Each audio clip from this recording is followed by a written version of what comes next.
আপনি যে রাজনীতি কত বছর বয়স থেকে শুরু করেছেন? প্রায় 300 জন মানুষ এই আমার প্রেয়ার করছেন যে আপনি কংগ্রেসে জয়েন করেন। 19 মার্চ আমি কংগ্রেসে জয়েন করছি। স্যার, আপনি যে রাজনীতি কত বছর বয়স থেকে শুরু করেছিলেন? বিগত দিনে আমরা শুনেছি, আবারও শুনবো। এর থেকে প্রশ্ন আরম্ভ হবে। এখন রাজনীতি দুই রকম হয়, একটা ছাত্র রাজনীতি, একটা সরাসরি রাজনীতি। ছাত্র রাজনীতি আমার 1982-তে 1982 আমি নরসিং হায়ার সেকেন্ডারি স্কুলের জিএস ওয়ার্তেনে আমার ছাত্র রাজনীতি স্টার্ট হয়েছে। এরপরে আমি কাছার কলেজের আপনার অ্যাথলেটিক সেক্রেটারি হয়েছি। এর বাদে আমি শিলচর একচন্দ্র ল কলেজের সেক্রেটারি হয়েছি। ওখান থেকে আমার ছাত্র রাজনীতি স্টার্ট হয়েছে। আর এরপরে দীর্ঘ স্টুডেন্ট ইউনিয়নের লোকে জড়িত আসলাম, যেটা আসু। 1995ও আমি এজিপি জয়েন করছি শিলচর গান্ধীবাগে। তখন প্রফুল্ল মন্ত আপনার এজিপির প্রেসিডেন্ট আসলা। জি স্যার। তার সামনে আমি 700 জন সমর্থক লইয়া আমি গান্ধীবাগে জয়েন করছি।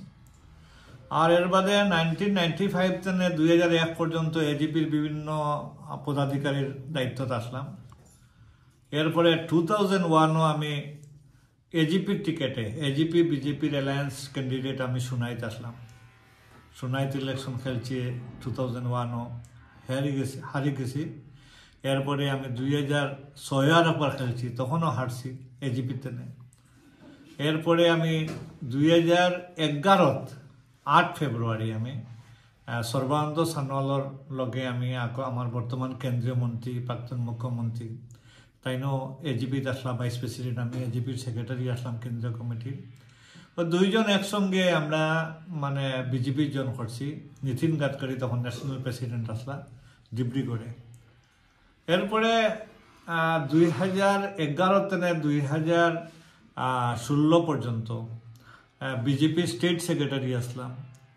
আমি ফার্স্ট এজ এ মাইনরিটি বিজেপির প্যারেন্টস বডি স্টেট প্যারেন্টস বডিতে আমি স্টেট সেক্রেটারি আসলাম। বিভিন্ন ডিস্ট্রিক্টর প্রভারী আসলাম, বিভিন্ন ডিস্ট্রিক্টর ইনচার্জ আসলাম। এরপরে 2016 দলে আমার টিকিট দিছে, আমি সোনাইতেন এমএলএ হয়েছি। এরপরে ডেপুটি স্পিকার হয়েছি, হাউস কমিটির চেয়ারম্যান হয়েছি। এরপরে 5 বছর 16 থেকে 21 পর্যন্ত সোনাইয়ের বিভিন্ন সমস্যা সমাধান করছি, ডেভেলপমেন্ট কাজ করছি, স্কুল কলেজের ইনফ্রাস্ট্রাকচার ডেভেলপমেন্ট করছি। এরপরে 2021 আরও একবার বিজেপির টিকিটে ইলেকশন খেলছি। যখন 16তে আমি যখন জিতি তখন 44,000 ভোট পাইছিলাম, আর 21-এ 54,000 ভোট পাইছি, 10,000 বেশি ভোট পাইছি। এটা সোনাইয়ের একটা ব্যতিক্রমী, কারণ সোনাইয়ের যারা এমএলএ অকল জিতেন 60,000 ভোট পাইয়ে জিতলে, হারিতে সময় 15,000 ভোট পাইয়ে হার। আমি 44,000 ভোট পাইয়ে জিতছি আর 54,000 ভোট পাইয়ে হারছি। আমার অ্যান্টি ইনকামবেন্সি আসলো না, আমি ধর্মযুদ্ধ হারছি। কৌম বাসাইবার যুদ্ধ আসলো, আগর এমএলএ বর্তমান করে এমএলএ কৌম বাসাও একটা নাড়া আসলো।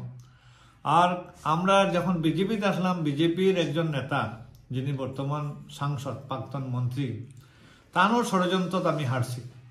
তাই দেখছেন যদি আমি জিতে যাই, প্রথম এমএলএ হইয়া ডেপুটি স্পিকার হয়েছি, দ্বিতীয়বার এমএলএ হইলে মন্ত্রী হয়ে যাব। এই বয়ে তাই 4 জন হিন্দু মানুষে ইন্ডিপেন্ডেন্ট খাড়া করাইয়া একজন বিজেপি পরিবারের একজন ব্যক্তি যিনি আশিস হালদার তানে খাড়া করছেন। তাই বিজেপির ডেপুটি অ্যাডভাইজার আসলা, আমার পরিমল শুক্লবৈদ্যর একবারে বাদ্যর ছাত্র আসলা, তানে খাড়া করিয়া 14,500 ভোট। আজকে আপনার ডক্টর শান্তি সিং রে খাড়া করিয়া 3,000 ভোট। এরকম সর্বমোট 25,000 হিন্দু ভোট ডাইভার্ট করে তাই হারাইছে। এরপরে হারার পরে দলে আমার মানে মাইনরিটি কমিশনের চেয়ারম্যানও করছে। এর বাদে বিজেপি দলে আচ্ছা।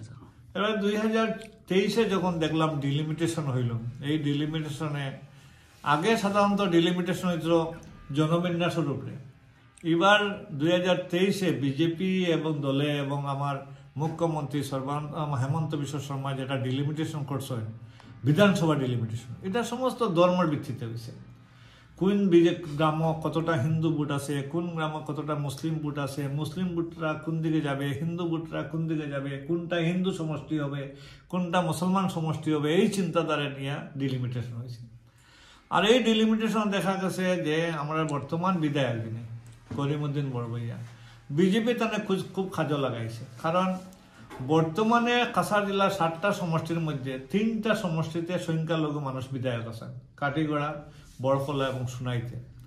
করিমউদ্দিন সাহেবরে সঙ্গে নিয়ে বিজেপি এই 3টাতে একটা করছে, যে অনলি সোনাই করছে। তাই সোনাই একটা করা তো তাই সন্তুষ্ট হয়েছে, যেখানে সমস্ত সমষ্টিতে দারোর কাছাড় জেলার সমষ্টি আসলো, বড়খলা, শিলচর, উদারবন, লক্ষ্মীপুর, দোলাই, এই এলাকাতে মুসলিম ভোটারগুলা আনিয়া সোনাইত ডাম্পিং করা হয়েছে। আর সোনাইতে হিন্দু ভোটারগুলা বার করিয়া বড়খলা, উদারবন, লক্ষ্মীপুর, দোলাইতে নেওয়া হয়েছে এবং শিলচরে।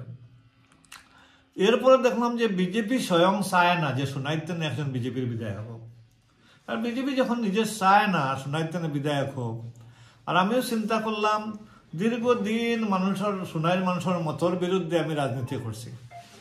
আর এবারও সোনাইয়ের যারা কংগ্রেসী মানুষ, বিভিন্ন সময় জনপ্রতিনিধি আসলা, বিভিন্ন সময় দলের পদাধিকারীও আসলা, এরা প্রায় 300 জন মানুষ আমার প্রেয়ার করছে যে আপনি কংগ্রেসও জয়েন করেন।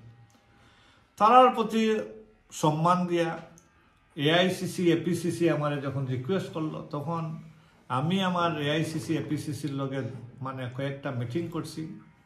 মিটিং করার পরে আমি মত দিছি এর বাদে 2024 লোকসভা নির্বাচনের আগে 19 মার্চ আমি কংগ্রেসে জয়েন করছি। এখন আমি কংগ্রেসে জয়েন করার পরেও লোকসভা নির্বাচনে আমি করিমগঞ্জ লোকসভা সমষ্টি এবং শিলচর লোকসভা সমষ্টির নির্বাচনে প্রচারের দায়িত্ব আসলাম। আমি প্রথম জয়েন করার 3 দিন পরে আমার দলে একটা গুরু দায়িত্ব দিছে। এরপরে কাজ করছি, ধুবড়ি, বরপেটাতেও সাংগঠনিক কাজ করছি, প্রচারের কাজ করছি। দল সন্তুষ্ট হয়ে আমারে বরাক উপত্যকার মধ্যে 3 জেলার মধ্যে একমাত্র আমি এপিসিসি সাধারণ সম্পাদকের দায়িত্ব আছে। আর আমি এখন বর্তমানে হাইলাকান্দি সংগঠনের দায়িত্বে আছি, যে ইনচার্জ জেনারেল সেক্রেটারি হিসাবে এপিসিসি, ওইটাই। আচ্ছা স্যার, একটি কথা আমি বলছি, যেহেতু আমরা সুনাইদের একটি আওয়াজ উঠছে যে একটি টিকেটের কথা নিয়ে বেশিরভাগ একটি আওয়াজ উঠছে যে কংগ্রেসের যে টিকিট নিয়ে আসবে উনাকে জয়ী করা হবে। এই ব্যাপার নিয়ে আপনি কিছু একটি আমাদেরকে পুষ্টিকরণ দেন। দেখেন, এটা মানুষের চিন্তাধারা, কংগ্রেসে যে টিকিট পাবে এ জিতবে। আচ্ছা স্যার, কিন্তু যখন একটা টিমে 11 জন প্লেয়ার থাকে, 11 প্লেয়ারের সমানভাবে খেলে না, একজন স্ট্রাইকার থাকে। জি স্যার। স্ট্রাইকারের দিকে মানুষের চোখ বেশি থাকে। স্ট্রাইকার কে গোল করতে পারবে, কে গোল আগলিতে পারবে, এটার উপরে অনেকটা বিবেচনা হয়। আর দলে মূলত সার্ভের উপরে, জনমতের উপরে দলে বিবেচনা করে যারা টিকিট দিবে। আমি বলছি যে আমি টিকিট পাবো, আমার আশা। এরপরে আমি এটাও বলছি, দলে যারা টিকিট দেয়, আমি দলের সৈনিক হিসাবে দলের দেওয়া ক্যান্ডিডেটকে জিতানোর আমি চেষ্টা করব। এটা একজন দলের কর্মীর মূল মোটো এটা। আর কিছু কংগ্রেসী আসন 5 বছর কংগ্রেস করেন, আর বুট আসলে কংগ্রেসকে প্রার্থীর বিরোধিতা করেন। এই নীতি নিয়ে আমরা রাজনীতি করি না, যে দল করি খাঁটি করি।